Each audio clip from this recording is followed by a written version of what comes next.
Alrighty fellas, it's time to take a look at Denmark's most intense roller coaster.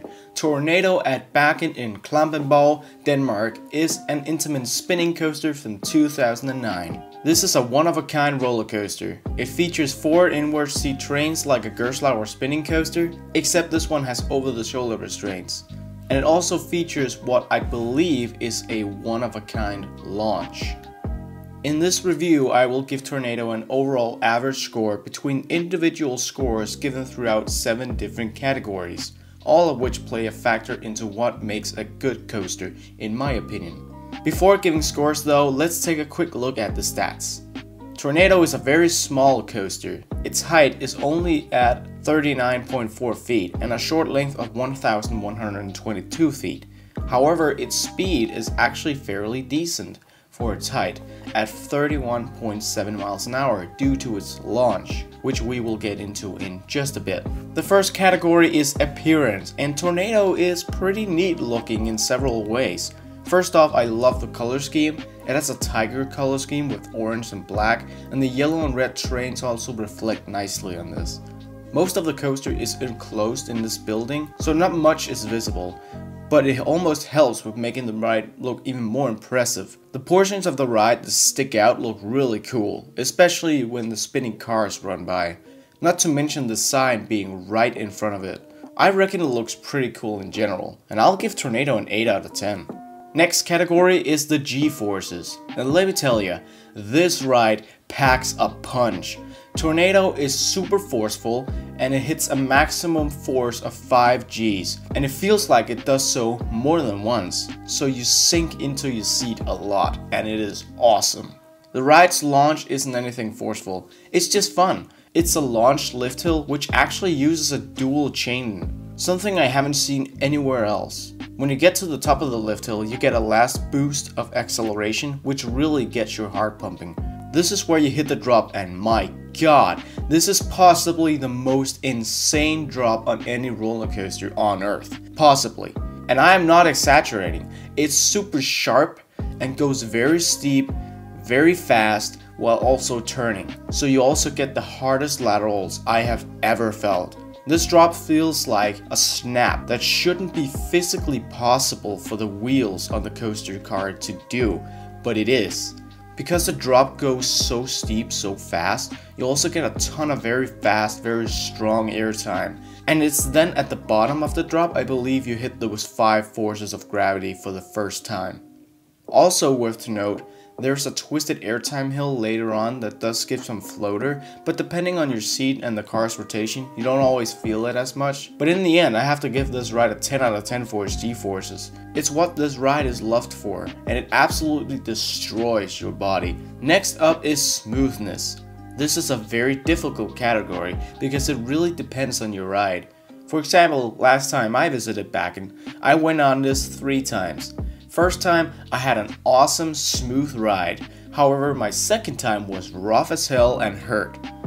It all really depends on the rotation of the car. On the first drop, you always want to go into it forwards for a smooth drop, but if you go in backwards or sideways, there's a pretty good chance you'll bash your head or neck into the over-the-shoulder restraints, which are kind of like these thick seat belts, so they really do hurt and leave a mark. There are also other moments of the ride that can really throw your head around and punch it into the back of the seat. At the beginning of the ride, the operators also tell you to keep your head back, and I can't stress that enough.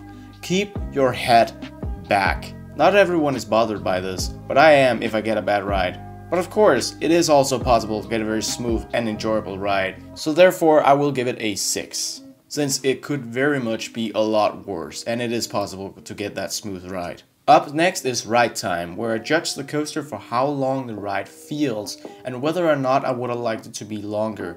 And Tornado is actually a short ride, but because it gives so much doing the ride, I don't think it feels very short at all. It's short but sweet, and you really get a lot of sweet and a lot of short.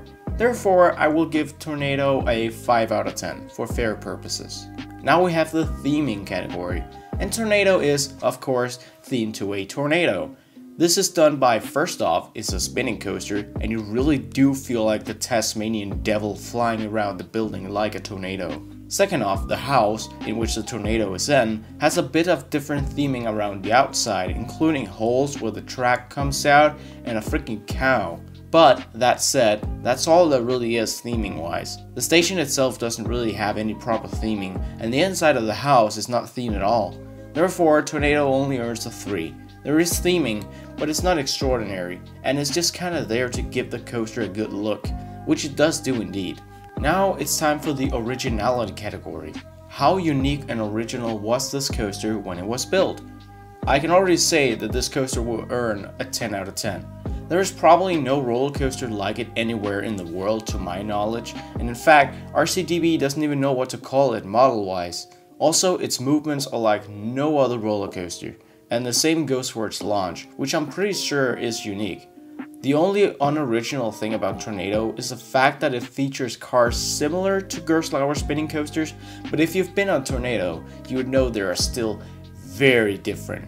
They're essentially just seats on a floor with holes in them. Last category is overall fun. This is arguably the most important category. How fun is this roller coaster? This, once again, goes back to the smoothness category. It really depends on your ride, but overall I would say this is a super fun coaster. Even with some of the potential roughness, Tornado is just awesome, and I will award it an 8 out of 10. Just taking away a few points from 10 because of the possibility of getting a not so fun ride. But most of the time, you will have a lot of fun. All this leaves us with a final average score of 7.1 out of 10. To be honest, this is my favorite coaster at Bakken after my last visit in April, where I did realize that it is possible to get a non-rough ride. On my last visit, I rode it 3 times, and only one was unbearably rough. The other 2 times, it was a very fun ride. I will say, however, that this is probably the least re-rideable coaster I have ever been on, especially if you get easily nauseous or maybe had a rough ride. You really come out of that coaster different than when you went in it. But all in all, this is an incredible ride. I absolutely recommend it, but remember, brace yourself. Anyway, that's been it for today's review of Tornado. Make sure to tell me if you've been on this coaster and what you think of it if you have. Otherwise, it has been Northern Rides, and I hope you all keep on riding.